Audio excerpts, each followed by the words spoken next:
Hello everyone, Jason from Truth Behind the Magic once again. I'm excited about this video because this is something I've been thinking about doing for a while, but I've just been waiting for the right opportunity to come up. There have been a lot of slow news weeks lately, it seems like, coming out of Disney. But this last week was the complete opposite. It was quite interesting.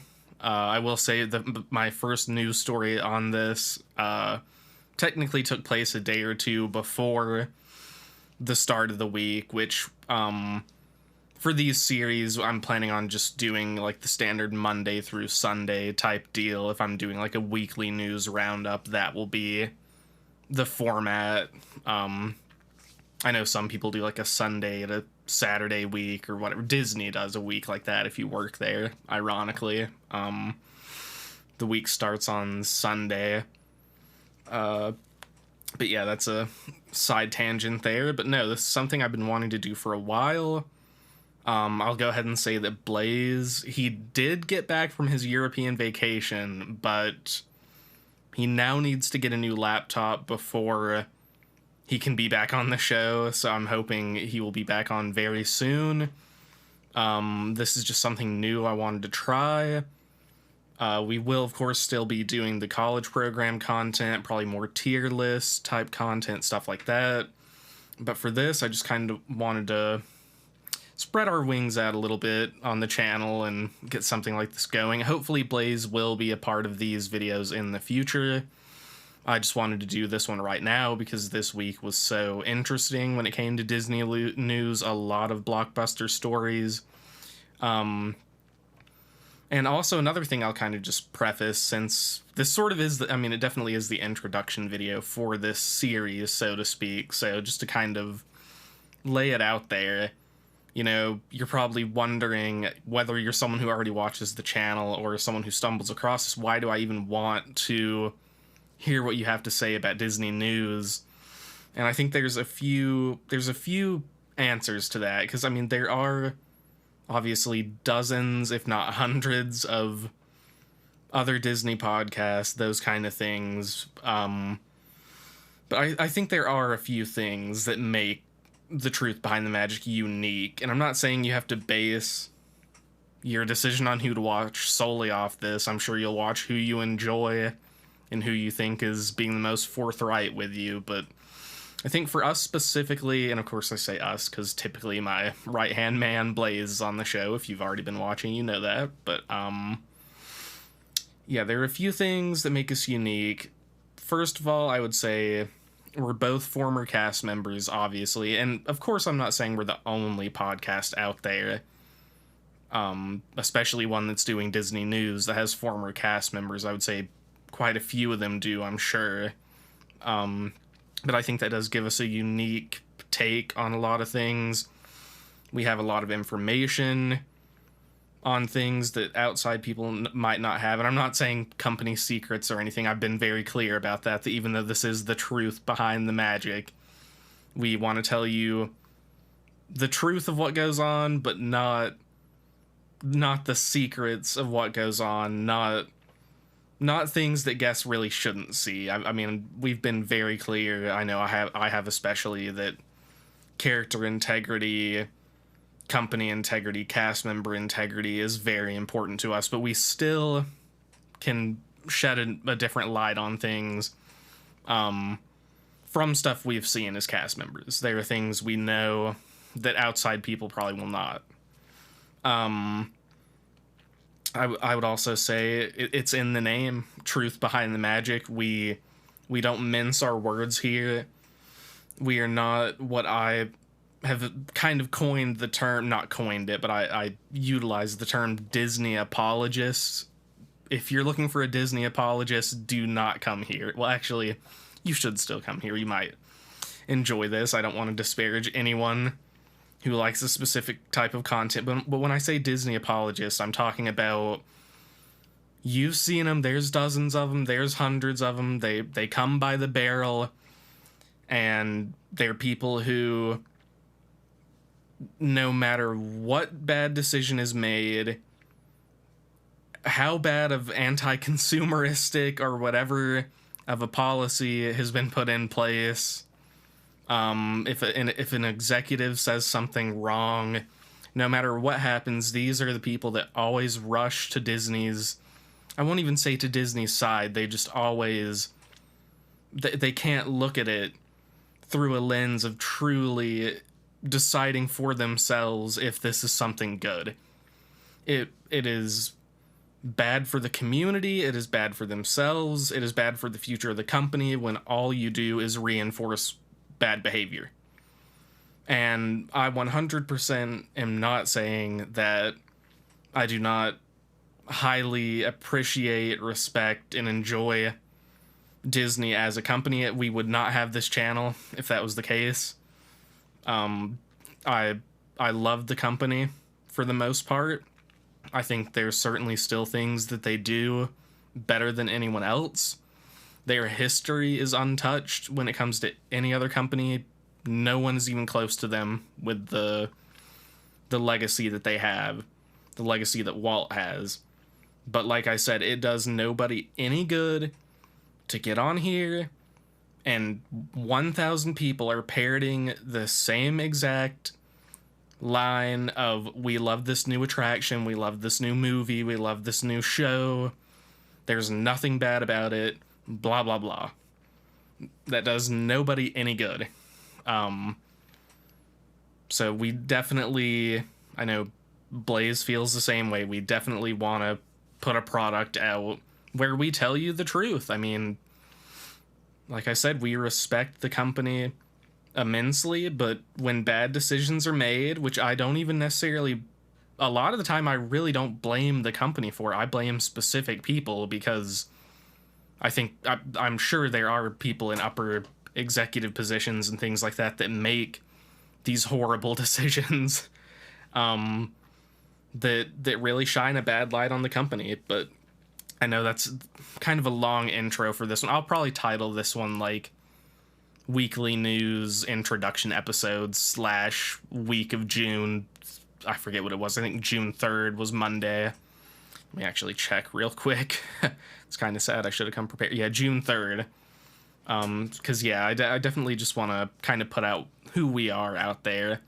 Our channel introduction video mentioned some of that, I would say. It definitely talked about us being cast members. Oh, also, we, of course, if you've seen this channel, we both did the Disney College program. I've done it multiple times, so that's another kind of lens that we can look through when it comes to analyzing Disney news. But, yeah, hopefully the past few minutes have just kind of helped you to realize what kind of channel we are. We want to give praise where it is due and be concerned when people should be concerned about the top company in the world doing things that are just absolutely questionable. And like I said, I oftentimes don't even blame, I certainly don't blame the company as a whole when it comes to the frontline cast members who I love. Obviously, I was one of them for over a year. Yeah. A lot of times it's just people with an agenda that cause these things to happen. But anyway, I will get into the news for the week of June 3rd. Very big news week. Like I said, I've been waiting for a while for a week like this so I could start this. It may not be a weekly show necessarily. We will probably, at least for now, just do these when we think there is big news that we should really talk about. And also, if something happens like a new cupcake comes out at a restaurant or something, like, I know that's important to some people. I mean, it's important to me, and there is a place for it. But at least for now, we're not going to be talking about every single tiny detail that happens in the parks. I think our efforts are probably going to be better spent spending more time talking about the big ticket stories. So of course the elephant in the room from last week, or like I said, it technically was a day or two before, Tiana's Bayou Adventure. Oh boy. The video came out of the ride through. Well, Disney released it first, and then the pipeline came down of everyone and their brother, every Disney vlogger releasing it. But I'm thinking me and Blaze might do an episode where we talk about this in depth.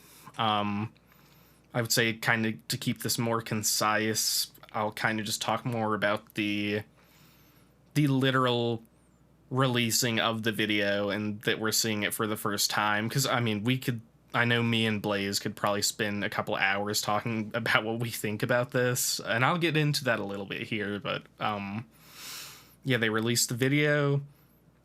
I know the original plot of the ride, as far as we were concerned, the people on the outside, we were thinking it was going to be, you were literally searching for a secret spice or a secret ingredient.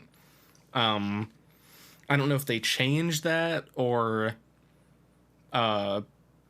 if that was just kind of a play on words, because I know the song at the end has a name like the secret spice or something. Like, it actually, the name of the song literally is that, but the actual plot of the ride is that you were looking for the band members for the band at the end. So I guess that was like the secret spice was finding the people for the band. They were the secret spice, but I don't know. That might even be more disappointing than if they were just looking for a secret spice. I don't even know, honestly. They're both pretty horrible plots, if I'm gonna be honest. But, well, not even horrible, but I mean, look at Splash Mountain and just tell me the plot's better.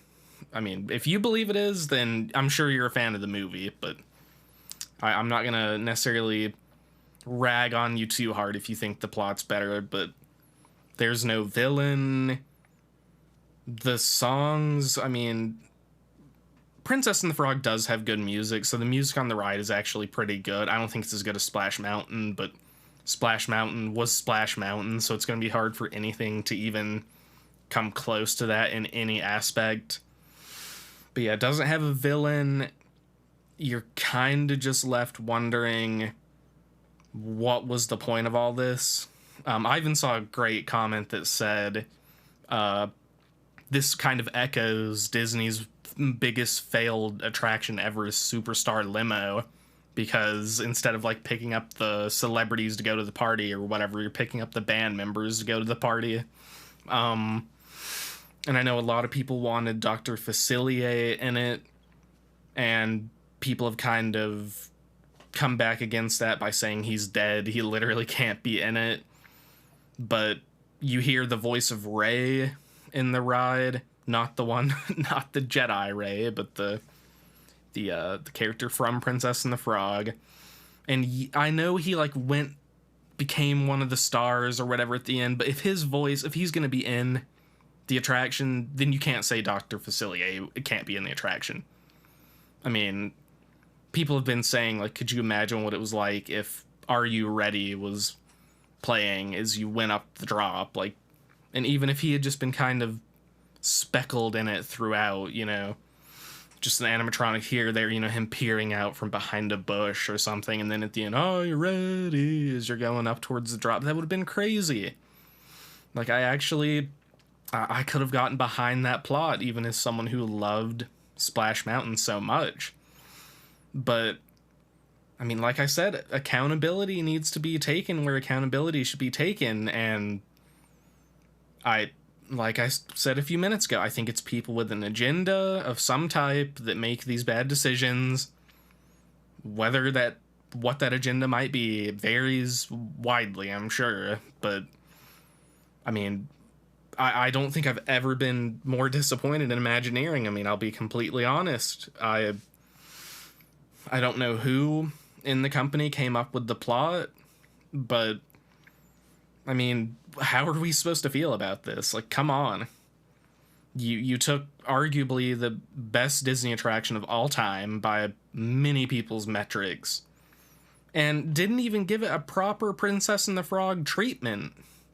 Like, even if you had given it the best effort possible for Princess and the Frog, I could have at least said, oh, they wanted to keep it relevant, and they truly made, you know, a genius story, a very good attraction for it. But we get Tiana looking for band members, no villain, one original song, and that's it. That's the ride. You're left wondering, you know, yes, that was a 10-minute ride. The drops were fun, but what was the story of that? What was the point of that? I saw another great comment that said, it felt like a Disney Junior TV show plot, and that is exactly true. Well, I've never seen any of the shows on Disney Junior, but I just know, knowing about them and knowing what that channel is, that sounds about right. They probably should have just themed it after one of those shows and just be done with it. But and I want to also point out, clarify, when I said I don't think I've ever been more disappointed in Imagineering, I'm not talking about your, you know, project Imagineers that are going out there designing stuff on the ground level. They have budgets to deal with. I'm sure they're constrained more than anyone could believe, but I'm talking about, like I said, the people making the decisions. It's just so questionable. I don't know how much they spent on this, but if you're gonna spend that much, why not do it right when you're it'd be like if they rethemed Pirates of the Caribbean to Chuck Norris going down a river in Vietnam on a gunboat or something. I mean, that would actually be kind of fun, but it's like, what is this? Who thought of this? You're replacing one of the most amazing rides of all time with something that's just completely and utterly inadequate to have been a replacement. And Princess and the Frog could have been a good replacement, but this is just not. And that's... I will reserve full judgment until I get to actually ride it. I will be honest that I have not ridden it. Most people have not. It's still in previews right now, but I don't think you have to have actually ridden it to understand the story, and the lack of, I should say. I mean, I don't know how many attractions there are in there compared to the original. It has to be like 1/3 the amount, 1/2 the amount, something like that. There's just so many dark areas where so much could be going on. And, I mean, obviously, I rode Splash Mountain at least 20 times.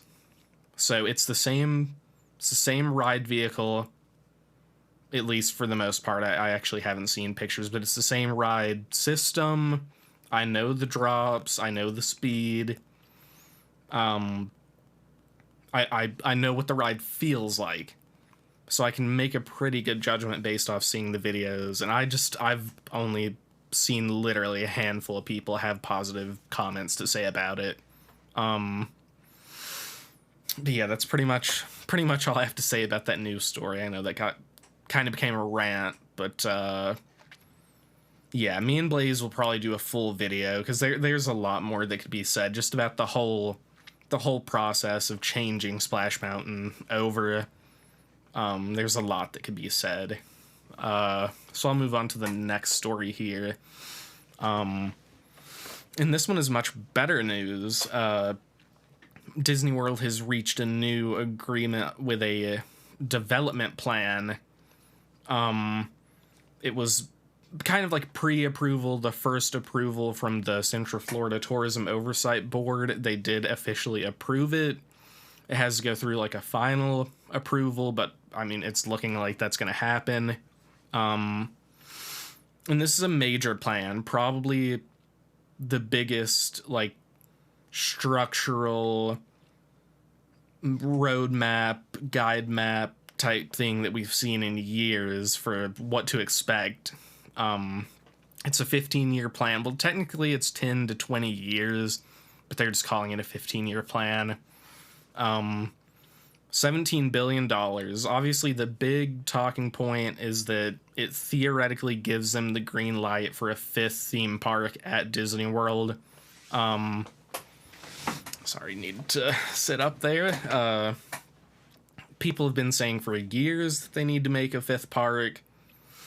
With Epic Universe coming out, people are increasing those calls, rightfully so. I think even with this, I would be I find it dubious at best to believe that this will actually happen. They have to do it eventually. but they just seem so averse to doing it. You know, they'd rather build 20,000 new hotel rooms when the parks are already packed instead of building a fifth park. I know when it comes to Epic Universe, people do have varying opinions, but I think it looks like it may be the greatest theme park ever made to date. I will be honest. I'm not huge on the How to Train Your Dragon stuff, but the Nintendo stuff looks great. I know that's already been done in a couple other parks. The Universal Classic Monsters area looks amazing. You can't go wrong with Harry Potter. That has been Universal's bread and butter for years now. Pretty much the premier theme park stuff anywhere, obviously, has been a lot of their Harry Potter material. But yeah, when it comes to this new story, I think it will have to be done. And the real concern, and when I say it has to be done, I mean a fifth theme park, but the real concern is, can Disney staff this place? That seems to be the concern that I see most of the time, because there isn't a concern of, do they have the material to put in here, the intellectual property? Would people go here? They 100% would. The question is, can they staff this place? Because Universal upped their game with their compensation and stuff like that because they knew they were building a third theme park. Disney had to answer back. That's actually why the college program went up in payment and everything. Why all Disney cast members, the union and everything, got a slight bump in payment recently. That was because they were responding to Universal having to raise their stuff up for the third theme park, as well as 2 new resorts, 2 or 3. But yeah, that's the real concern. Can they staff this place? And I think if this was 10 years ago, 15 or 20 years ago, I mean, I was a young kid then, but I know just from hearing what people say and just from how things were back then, Disney, the sentiment about the company was a lot higher back then. I obviously think it's still a great thing to be a cast member. It's definitely something to be proud of, but I don't think it's as prestigious as it once was. I'm hoping it will be back there someday. There's always room for improvement.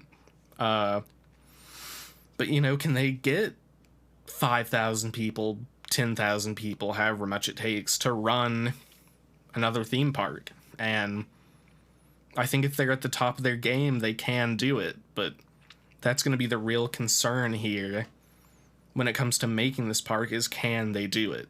Not can they pay for it, not can they make good attractions for it, make good lands. It's literally going to be, can they staff this place? And I hope they get that sorted out.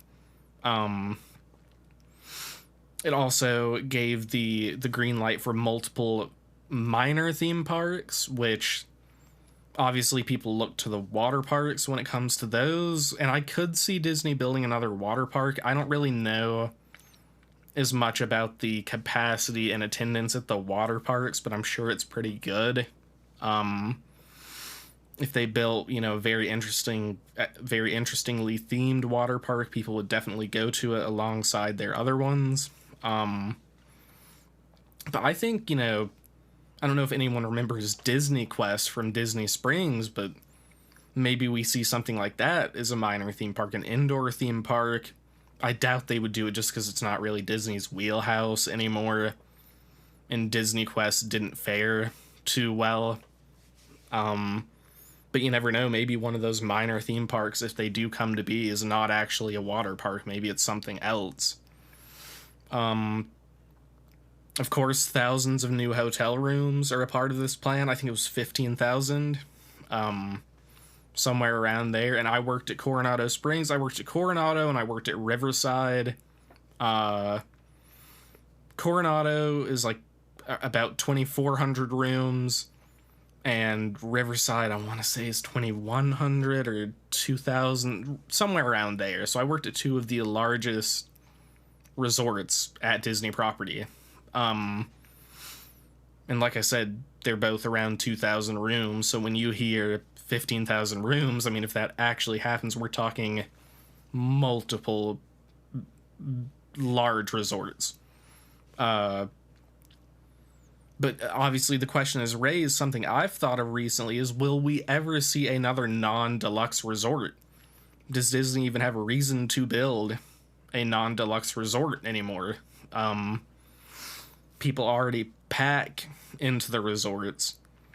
The deluxes are filled, not literally filled, they do get filled to capacity, but I mean, people go to all of them. But the same can be said about the moderates. People fill up the moderates, they fill up the value resorts. I just feel like, I think there's only so far you can go before you have to stop and say, we need to build another value resort. And I think when you look at something like the Star Cruiser, Disney, well, there have been a few things recently that, regardless of whether or not you agree with them or not, has made Disney stop and say, we cannot do whatever we want. We have gone on for years with the mindset of that we can do whatever we want, we can treat people however we want, and nothing will go wrong with it. We will keep making money in crazy amounts. And that may be true, but it's like I was thinking the other day, I was telling someone this, say Disney makes $5 billion more in a fiscal year than they did the previous fiscal year, but they could have made $10 billion if they would have made better decisions. It's like, I mean, that's just a straight up, it's a sunk cost, it's a sunk opportunity cost, there's no regaining it, and the shareholders could look at that as, we made $5 billion this year in profit, we are happy, we made $5 billion more than last year. I started having a New York accent there for a second. $5 billion. I don't know if that's New York, but that was kind of strange there. Interesting tangent, but yeah, they could look at that and be like, we're happy with the leadership, we're going in the right direction, we made billions of dollars more. But I would have hoped that smart investors would look at that and say, why did we not make $10 billion this year? Why did we only make $5 billion? And I think people are kind of more coming along to that mindset now, of just, if you had just made better decisions and not done some of this ridiculous stuff, we could have doubled our profits. I don't know if it's literally doubling, but just for example, I think more people are coming to that mindset that things need to be changed around here, and we will enter another golden age of Disney and we'll make even more money than expected. And like I said, I think a few things have happened that have made them say we can't just do whatever we want anymore. I think the Star Cruiser is a prime example of that. I mean, think about this. As far as I know, a Disney resort that was actually built, actually came to fruition, has never failed before. A Disney hotel type thing. Now, someone might prove me wrong on that. It may have happened before. But even, like, I'm not talking about like Disney's America or something, one of those theme parks that never happened, may have had a hotel or something, but a place that was actually built and had guests in it. And was completely shut down, not even rethemed. Like, it may eventually become something else, but it reached the point of completely shutting down. And they realized we can't charge whatever we want. I mean, we can, theoretically, but there does come a point where people will stop coming. You know, the 1%, not to get political here or anything, but I'm just saying, very well-off people, or people who saved for a long time, were able to go there one time and then just said, we don't need to come back to this again. So I'm hoping there will eventually become a point where Disney says, you know, we've built however many 10 deluxe resorts / DVC towers or whatever. The last 10 that we built were deluxe resorts. We need to build another moderate or value. I'm hoping that day comes, because I would love to see another moderate resort. I love the moderate resorts just as a price point, and just going around there as a guest, not actually staying there, but just going and doing things. I love Port Orleans. I worked at Coronado. Caribbean Beach is really cool. And the values have their place too. I mean, a very important place. They still are, obviously, the easiest way to stay on property when it comes to your pocketbook. I'd like to see another value resort, you know, kind of like the All-Stars, have one that's separated into multiple areas.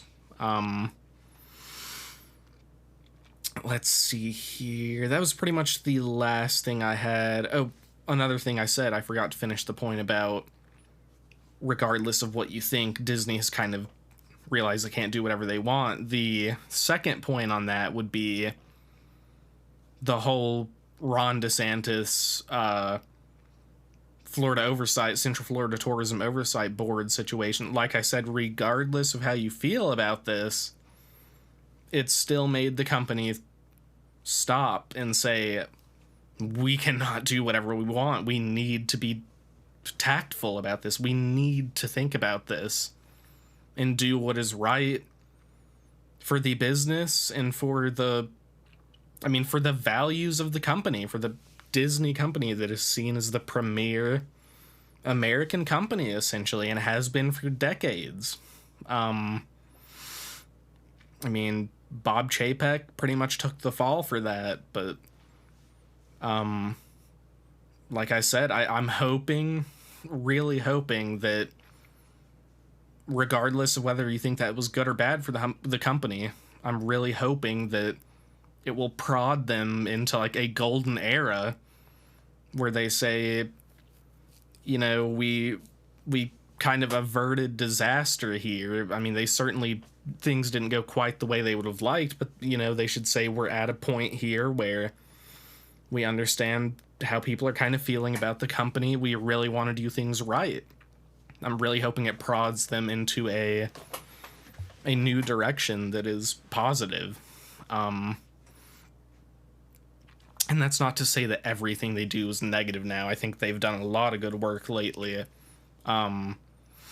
Galaxy's Edge, Guardians, Tron, I know people do enjoy it. It's a short ride, but, you know, there has been a lot of good.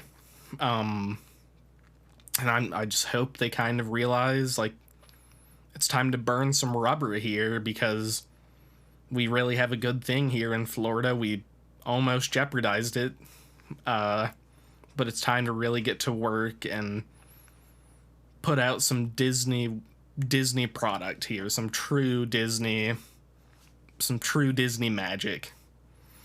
And the last thing about the tourism plan would be that it also gave the green light for a lot of new retail and restaurant space. So Disney Springs, I'm sure, will be getting some kind of expansion in the future. I wouldn't see why not.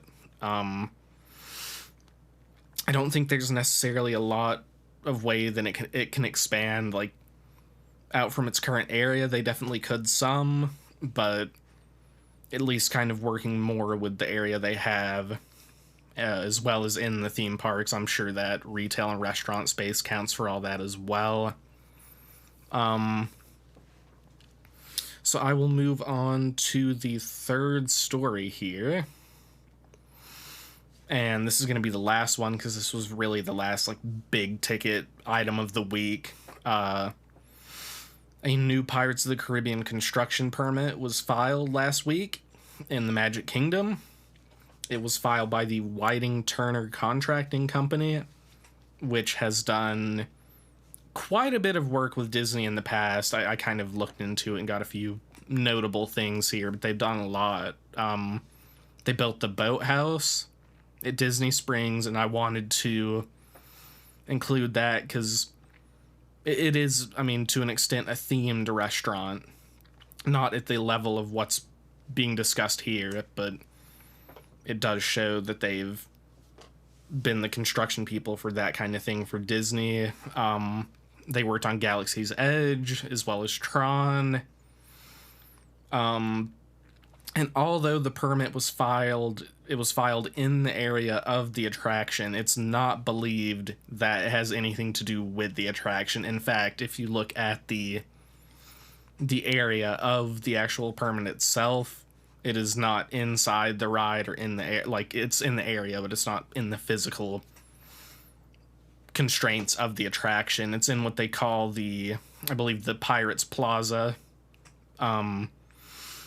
which is kind of adjacent to the ride. It has the gift shop, bathrooms, a few other areas which are kind of not utilized very much anymore. I know they use some of it for the pirate. The name is escaping me right now.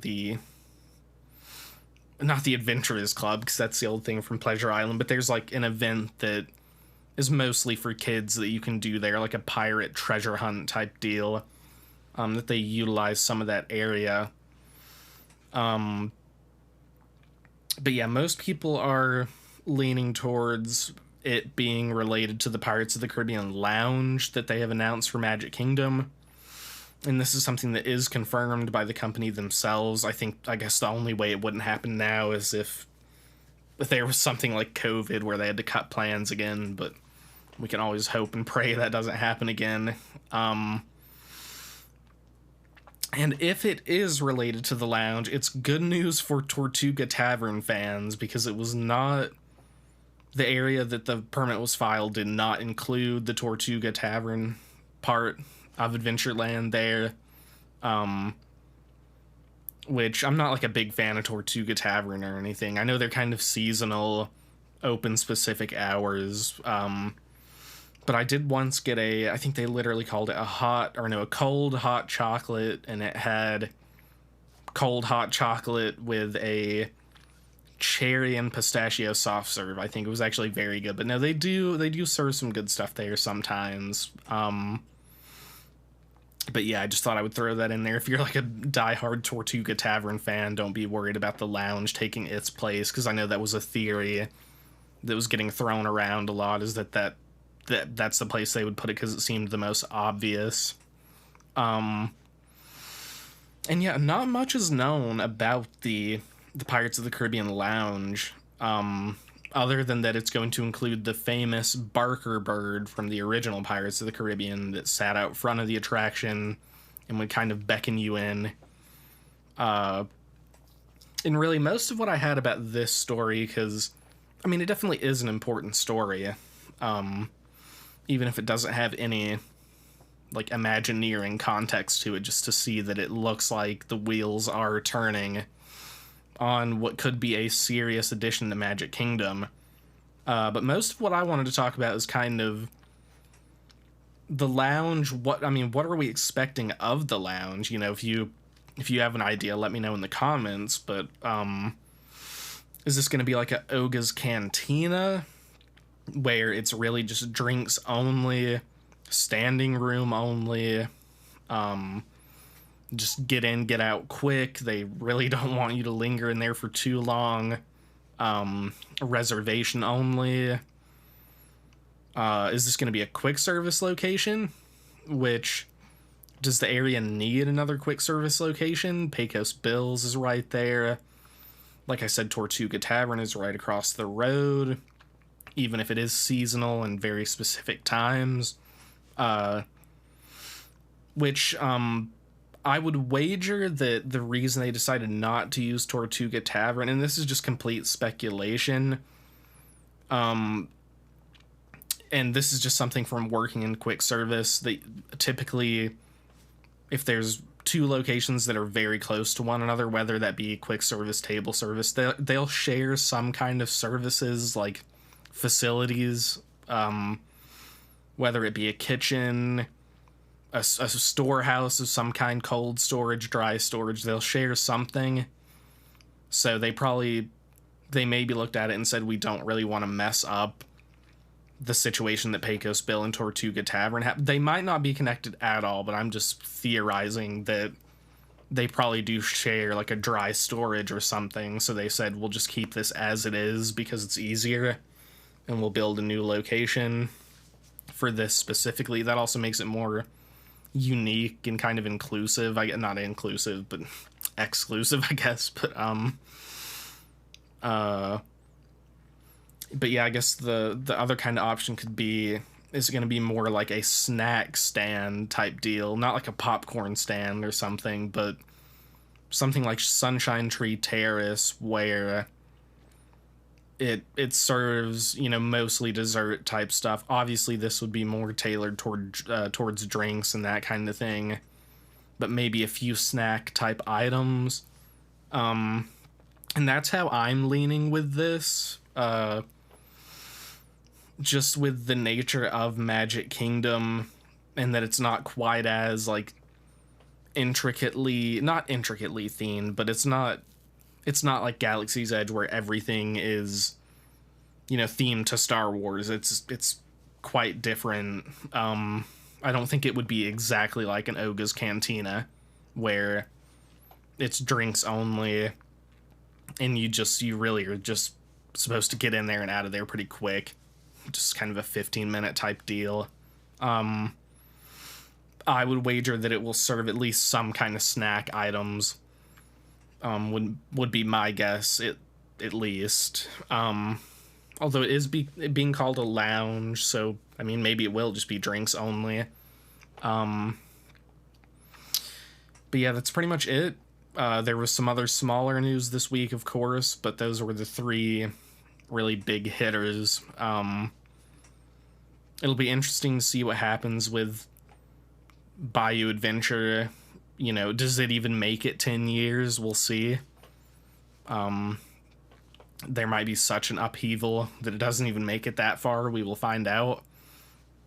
The development plan has a lot of promise, but like I said, it's really going to hinge on whether Disney is ready to take that next step and ready to actually get this going, build a 5th theme park, really put themselves out there in a way that they have not in decades. And I really hope, like I said, this whole situation prods them to realize, you know, we need to step up. And yeah, the Pirates of the Caribbean Lounge, we will have to see how that comes out. I don't know when I will next be at Disney World. It's been a few months since I've been down there. I'm not working for the company at this moment, so I'll have to make it down there once that opens. But yeah, that's pretty much it for this episode. Hopefully you enjoy this new format. I know that went longer than I was expecting it to, but hopefully there was some good detail in there. And yeah, we'll probably just do this whenever there's a big news week. It'll either just be me or it'll be me and Blaze, hopefully. But yeah, let me know what you think of this new format, and if you like this kind of thing. That, like I said, we'll definitely be putting out more of the college program stuff, other things like that, but hopefully this will be a new part of the show. But other than that, I will see you next time.